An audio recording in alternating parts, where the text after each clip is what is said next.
নমস্কার, 5টার 5 স্পেশালি নিয়ে আমি অতনু রয়েছে আপনার সঙ্গে এবং 5টার 5 স্পেশালি শুরুতেই নজর রাখতে হবে সুপ্রিম কোর্টে। নজর ছিল আমাদের সুপ্রিম কোর্টে, কারণ 26,000 চাকরি যে বাতিলের নির্দেশ দিয়েছিল হাইকোর্ট, তাকে চ্যালেঞ্জ করে সুপ্রিম কোর্টে শুনানি ছিল আজ। কি হলো শুনানিতে? 10ই ফেব্রুয়ারি চূড়ান্ত শুনানি, হয়তো আবাস মিলে যেতে পারে কি হবে ওই 26,000-এর ভবিষ্যৎ। তার আগে আজ কি হলো একবার জানা দরকার। আমার সঙ্গে নয়াদিল্লি থেকে মৈত্রী রয়েছেন, সরাসরি কথা বলবো মৈত্রীর সঙ্গে। মৈত্রী, কি হলো আজ সুপ্রিম কোর্টে? দেখো, আজকে সুপ্রিম কোর্টে যারা মূল মামলাকারী ছিলেন তাদের তরফ থেকে আইনজীবী বিকাশ চন্দ্র ভট্টাচার্য এবং তার সহযোগী আইনজীবীরা তারা সওয়াল করেন। তাদের তরফ থেকে মূলত যে বিষয়গুলি তুলে ধরা হয়, এক যে এসএসসি বোর্ড সহ রাজ্য সরকারকে একাধিক সুযোগ দেওয়া হয়েছিল, কিন্তু তারা সেই সুযোগ ব্যবহার করতে পারেনি এবং তারা বৈধ এবং অবৈধ যারা চাকরি প্রার্থী তাদেরকে আলাদা করতে পারেনি, অর্থাৎ যারা চাকরি করছেন তাদেরকে আলাদা করতে পারেনি। এবং তাদের বক্তব্য স্পষ্ট যে দুর্নীতি হয়েছে সেটা প্রাতিষ্ঠানিক দুর্নীতি এবং সেই দুর্নীতিতে মাল্টি লেয়ার দুর্নীতি রয়েছে, ফলে কোনোভাবেই বৈধ এবং অবৈধদেরকে আলাদা করা সম্ভব নয়। ফলে এই গোটা প্যানেলটিকে বাতিল করা হোক এবং নতুন করে আবার চাকরির পরীক্ষা নেওয়া হোক। সেক্ষেত্রে প্রধান বিচারপতি তিনি প্রশ্ন করেন যে নতুন করে যে পরীক্ষা নেওয়া হবে সেটা তো একটা বড় ব্যাপার, এবং সেখানে দাঁড়িয়ে যে পরীক্ষা নেওয়া হবে সেটা তো একটা বড় ব্যাপার, এবং সেখানে দাঁড়িয়ে বিকাশ রঞ্জন ভট্টাচার্যের তরফ থেকে পরামর্শ দেওয়া হয় যে সেক্ষেত্রে যারা 2016 সালে শুধু পরীক্ষায় বসেছিলেন শুধুমাত্র তাদেরই পরীক্ষা নেওয়া হোক। ফলে সেক্ষেত্রে দাঁড়িয়ে বয়সের যে বিধিনিষেধের বিষয়টা রয়েছে সেটাও থাকবে না। যারা 2016 পরীক্ষা দিয়েছিলেন শুধুমাত্র সেই গ্রুপেরই পরীক্ষা নেওয়া হোক। আগামী 10ই ফেব্রুয়ারি পরবর্তী শুনানি হবে, যেখানে প্রধান বিচারপতি এরপরে জানতে চাইবেন যে এসএসসি বোর্ড এবং রাজ্যের কাছ থেকে যে তারা কোনোভাবেই বৈধ এবং অবৈধদেরকে আলাদা করতে পারবেন কিনা। এই মুহূর্তে আমাদের সঙ্গে যারা যোগ্য চাকরি প্রার্থী মঞ্চের তরফ থেকে রয়েছেন। আজকের শুনানি, আগের শুনানিতে আপনারা কোথাও একটা গিয়ে আশার আলো দেখেছিলেন, আজকের শুনানির পর কি মনে হচ্ছে? কিছুটা কি মনে হচ্ছে যে চিন্তার ভাঁজ পড়ছে আপনাদের? না, আমরা তো আসলে প্রথমত আমরা চাকরি প্রার্থী নয়, আমরা তো চাকরি করি 5-6 বছর ধরে। হ্যাঁ, যোগ্য শিক্ষক শিক্ষিকা। আমরা মোটেও আশাহীন নয়, আশাহত নয়, কারণ আমরা এখনো পর্যন্ত কারো দ্বারা সাসপেক্টেড নয়, কারো দ্বারা আমাদের বিভিন্ন ইনভেস্টিগেশনের রিপোর্টের দ্বারা আমরা প্রমাণিত, এবং এই যে সমস্ত দুর্নীতি হয়েছে, দুর্নীতির পরেও আমাদের গ্রহণযোগ্যতা নিয়ে কেউ প্রশ্ন তুলতে পারছে না, তার মানে আমরা অথেন্টিকের থেকেও বেশি অথেন্টিক। এটা আমার প্রথম কথা। দ্বিতীয় কথা হচ্ছে, বিকাশবাবু যত রকমের অ্যালিগেশন আজকে দিয়েছেন, প্রত্যেকটা অ্যালিগেশন যেগুলো এখন পর্যন্ত তিনি দিয়েছেন, প্রত্যেকটা অ্যালিগেশনের উত্তর আমাদের কাছে আছে। সো এসএসসি যে নিয়োগকর্তা তার কাছে তো থাকবে, খুব স্বাভাবিক ব্যাপার, এবং তাকে আমাদের দাবি, যেটা আমরা ওয়াই চ্যানেল থেকেও বারবার করছি, এসএসসি কে টু দা পয়েন্ট উত্তর দিতে হবে, কারণ তার কাছে ডেটা আছে, আমাদের কাছে দেখা যাক। আমাদের তো 10 তারিখে 10ই ফেব্রুয়ারি পরবর্তী শুনানি, সেক্ষেত্রে সেই শুনানিতে চূড়ান্ত শুনানি, সেই শুনানিতে হয়তো একটা আভাস মিলতে পারে যে এদের ভবিষ্যতে কি হবে। ওইটাই ধন্যবাদ জানাবো, এবং বিকাশ রঞ্জন ভট্টাচার্য প্রসঙ্গ এখন উঠছিল, একবার শোনাবো আইনজীবী কি বলছেন।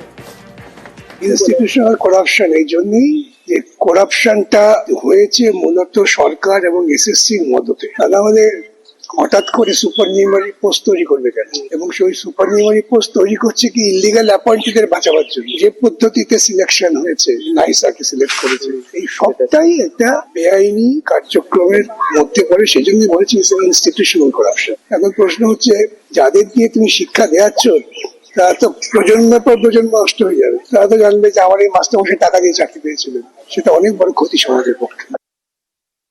নিয়োগের আইনে বলা আছে 4 রকম লিস্ট প্রকাশ করতে হবে। তারা সেই list in accordance with rules প্রকাশ করেন, যে একটা হচ্ছে স্কুল সার্ভিস কমিশন, একটা বোর্ড। তাদের যে তথ্যের মধ্যে মিসম্যাচ রয়েছে সেটাও আদালতকে দেখিয়েছি। নবম দশমের ক্ষেত্রে দেখা যাচ্ছে 6টা কাউন্সিলিং হয়েছে after expiry of the panel. একাদশ দ্বাদশের ক্ষেত্রে দেখা যাচ্ছে 4টে কাউন্সিলিং হয়েছে after expiry of the panel. সেই তথ্য কি স্কুল সার্ভিস কমিশন আদালতের সামনে দিয়েছে? না, দেয়নি, এখনো পর্যন্ত দেয়নি। তারা মিথ্যা তথ্য আদালতের সামনে দিচ্ছে, সেটা আজকে আদালতে দেখিয়েছি।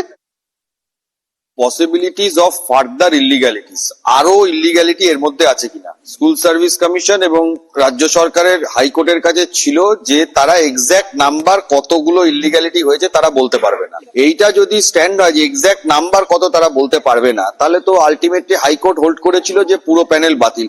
আমরা আজকে সেই কথাই কোর্টের কাছে জানিয়েছি। অন্য সঙ্গে থাকো, আরেকটা গুরুত্বপূর্ণ জায়গা ধরবো। আরো একটা গুরুত্বপূর্ণ জায়গা ধরবো, তা হলো একদিকে যেমন ফাঁসির সাজা চাই এই দাবিতে আবেদন করা হচ্ছে হাইকোর্টে, ঠিক তেমনি কুলতলির কেসে আবার কুলতলির যে দোষীর পরিবারের আইনজীবী ফাঁসি রদের দাবি নিয়ে আবেদন নিয়ে হাইকোর্টে। আগে আমি আইনজীবীর বক্তব্য শোনাবো আপনাদের।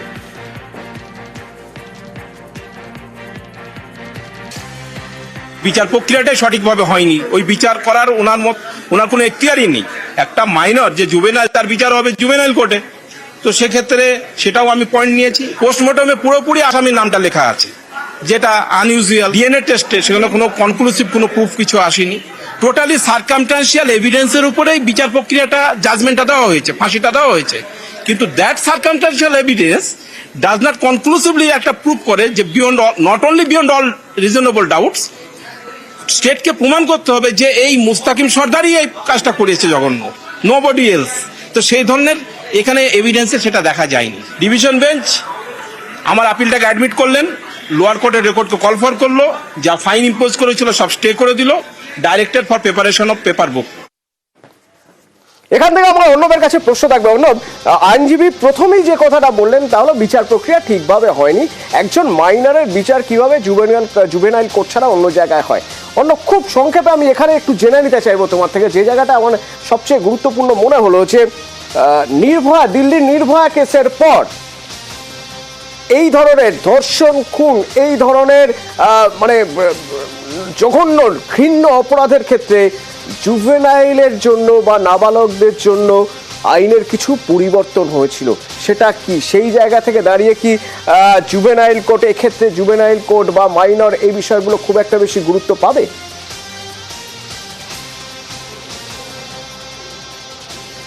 দেখো, এটা নিজেকে বেকসুর করার জন্য দাবি করছে। কাজেই দোষী যেহেতু বারুইপুর আদালতের রায় এখনো এক্সিস্ট করছে, সেটাই বর্তমান।